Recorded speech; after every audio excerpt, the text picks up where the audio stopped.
Δεν μπορώ να καταλάβω τι έχει πάθει αυτό το κορίτσι. Πάντα υπερβολικό και στη χαρά και στη λύπη. Σαν τον πατέρα της. Μοιάζουνε. Ναι, δυστυχώς. Εννοώ πολύ. Τώρα τι μου η Παναγιά μαζί του με ζάλισε μέχρι να κοιμηθεί. Γεια σας. Χριστέ.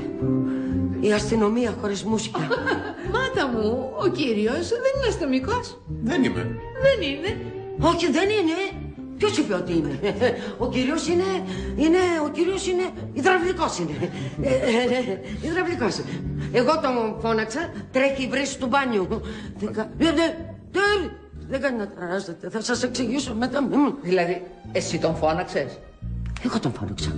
Γιατί ποιος θα τον φώναζε? Εγώ τον φώναξα.